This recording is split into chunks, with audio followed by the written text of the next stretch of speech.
शुरुआत करनी है, ऐसे नवनियुक्त कांस्टेबल भाइयों बहनों, उनके परिजनों और जयपुर के सभी निवासियों को मेरा राम राम नमस्कार।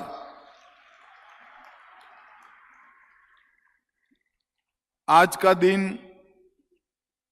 एक प्रकार से राजस्थान के कानून और व्यवस्था और राजस्थान पुलिस के लिए भी बहुत महत्वपूर्ण दिन है, क्योंकि आज करीब करीब 9,000 युवा राजस्थान पुलिस को ज्वाइन करेंगे।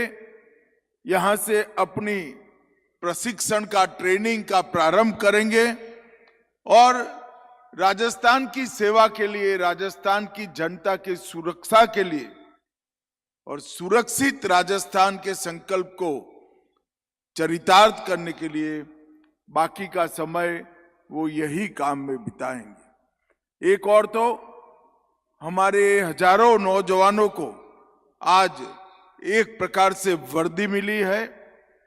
हजारों नौजवानों के परिजनों को, उनके परिवार को एक नई उम्मीद जागृत हुई है और राजस्थान की कानून और व्यवस्था को एक नई फोर्स मिलने जा रही है।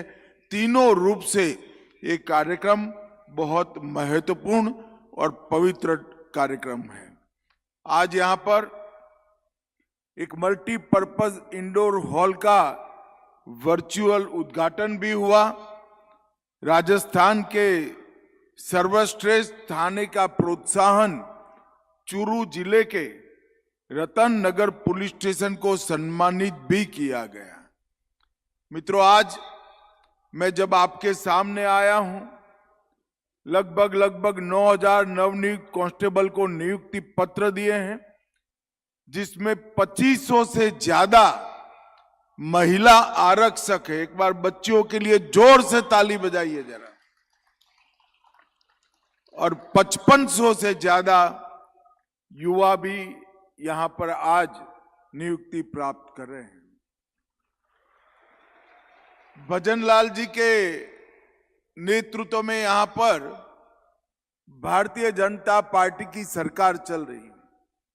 मैंने किसी युवा से बात नहीं करा है, मगर यहां आने के पहले पूरी प्रक्रिया को मैंने जाना था और मैं आज राजस्थान की जनता को कहना चाहता हूं कि ये 9,000 युवाओं को कोई खर्चे बगैर, कोई सिफारिश बगैर अपने दमखम के साथ नौकरी देने का काम हमारी राजस्थान सरकार ने। इसमें पारदर्शिता भी है, इसमें भ्रष्टाचार का उन्मूलन भी है और इसमें योग्यता का सम्मान भी है।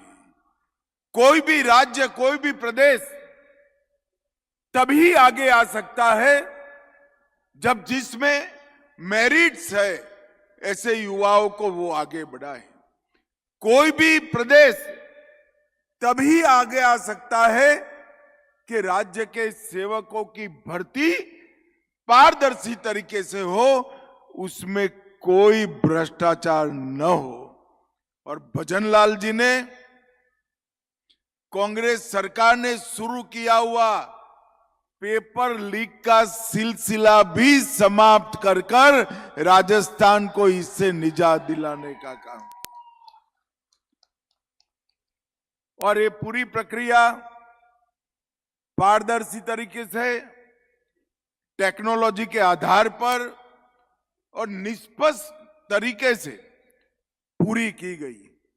2025 से चल रही ये प्रक्रिया आज आपको नियुक्ति पत्रक तक लेकर आई है और ट्रेनिंग समाप्त करने के बाद 1949 मार्च में गठन हुई राजस्थान पुलिस का आप सभी लोग हिस्सा बनेंगे, इसका आपको गौरव होना चाहिए। राजस्थान पुलिस एक प्रकार से देश की सबसे अग्रणी और सक्षम पुलिस बलों में स्थान रखती है। राजस्थान के गठन के बाद राजस्थान पुलिस का भी गठन हुआ और सबसे दुष्कर कानून और व्यवस्था की परिस्थिति जहां पर है, ऐसा हमारा राजस्थान है। 1070 किलोमीटर लंबी पाकिस्तान से सटी हुई अंतर्राष्ट्रीय सीमा, चंबल के दुर्गम बिहड़, एक और थार का विशाल मरुस्थल, दूसरी ओर अजमेर शरीफ, पुष्कर, नाथद्वारा, उदयपुर, चित्तौड़गढ़ ऐसे विश्व प्रसिद्ध टूरिस्ट स्पॉट, और जयपुर, उदयपुर, जोधपुर, चित्तौड़गढ़ परंपरागत रूप से ऐतिहासिक दुर्ग और महल, रणथंभौर, सरिस्का, केवलादेव ऐसे प्राकृतिक अभ्यारण्य और स्थानों का भी राजस्थान के अंदर स्थित है। ये सब में पुलिस की चैलेंज अनेक गुना बढ़ जाती है। इसलिए मैं जो युवा आज यहां से नियुक्ति प्राप्त कर जा रहे हैं, इनको आग्रह करना चाहता हूं कि आपके प्रशिक्षण के वक्त पूरा ध्यान स्थित चित्त के साथ आपका प्रशिक्षण में होना चाहिए, क्योंकि जब आप पुलिस का हिस्सा बने प्रशिक्षित होकर, तब सुरक्षित राजस्थान का स्वप्न जो है वो आप साकार कर सके और उसका हिस्सा बन सके। भजनलाल जी की सरकार बनने के बाद 2 सालों में कुल अपराधों में लगभग 14% की कमी आई और गंभीर प्रकार के अपराध उसमें 19% की कमी आई। हत्या में 25%, हत्या के प्रयास में 19%, महिलाओं के खिलाफ अत्याचार में 10%, एसटी एससी के खिलाफ अत्याचारों में 28%, डकैती में 47% कमी और लूट में 51% कमी लाने का काम भारतीय जनता पार्टी की भजनलाल सरकार ने किया है। वो एक प्रकार से कोई कमिटमेंट वाली गवर्नमेंट आती है, एक ऐसी पार्टी आती है जिसका उद्देश्य कानून और व्यवस्था संभालना होता है, पारदर्शी तरीके से शासन चलाना होता है, तो क्या फर्क पड़ सकता है, इसका यह उदाहरण। भजनलाल जी के नेतृत्व में राजस्थान पुलिस ने कई नई शुरुआत भी की। एंटी गैंगस्टर्स टास्क फोर्स का गठन किया है। पुलिस के आधुनिकीकरण के लिए बहुत इनिशिएटिव लिए हैं। अभय कमांड सेंटर से सीसीटीएनएस 112 और आईसीजीएस इसको इंटीग्रेट किया गया है। कालिका पेट्रोलिंग यूनिट उसकी शुरुआत हुई है और एंटी नारकोटिक्स टास्क फोर्स को भी स्ट्रक्चर करने का शुरुआत हुआ है। और आज साइबर अपराध रोकने के लिए I4C जो भारत सरकार का गृह मंत्रालय चलाता है, उसी की तर्ज पर राजस्थान में उन्होंने साइबर हेल्पलाइन की भी शुरुआत की है। मित्रों, आज जब आप लोग अपने जीवन की एक नई शुरुआत करने जा रहे हैं, तब एक ऐसे समय में जा रहे हैं जब मोदी जी के नेतृत्व में भारत सरकार ने 150 साल पहले बने अंग्रेजों के कानून को समाप्त कर भारतीय न्याय संहिता को इंट्रोड्यूस किया है। भारतीय न्याय संहिता इंट्रोड्यूस होने के बाद राजस्थान को पुलिस में ज्वाइन करने वाला आपका ये पहला बैच होगा। और ये न्याय संहिताएं हमारे संविधान ने जो हमारे नागरिकों को शरीर, संपत्ति और सम्मान की रक्षा की जो गारंटी दी है, इसके लिए ये न्याय संहिताएं बनाई गई। पहले जो अंग्रेजों ने बनाए हुए 3 कानून थे, उसका उद्देश्य अंग्रेज सरकार का रक्षा करना और अंग्रेजों का खजाना भरना था। ये नए कानून आपको एक नया ही अनुभव कराएंगे। नए कानून के अंदर तकनीक को अहम स्थान दिया गया है। सभी प्रकार के 5 स्तंभ जो आपराधिक न्याय प्रणाली को कवर करते हैं, पुलिस, प्रोसिक्यूशन, जेल, एफएसएल और कोर्ट, ये सभी को ऑनलाइन जोड़ दिया गया है। ढेर सारे परिवर्तन ऐसे किए हैं जिससे नागरिकों के अधिकारों की सुरक्षा होगी। इसके साथ साथ महिलाओं के और बच्चों के लिए एक अलग चैप्टर बनाकर महिला सुरक्षा और बाल सुरक्षा का नया अध्याय भी चालू कर दिया गया है। आतंकवाद को रोकने के लिए आतंकवाद को परिभाषित किया है।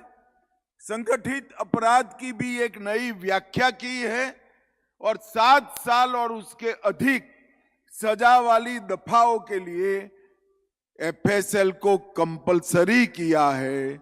और मित्रों, आज मैं इस कार्यक्रम के माध्यम से राजस्थान की जनता को कहने आया हूं कि ये कानूनों के पूर्ण इंप्लीमेंटेशन के बाद जो भी एफआईआर रजिस्टर होगी, सिर्फ 3 ही साल में सुप्रीम कोर्ट तक न्याय मिलने की व्यवस्था हो जाएगी। तारीख पर तारीख नहीं पड़ेगी।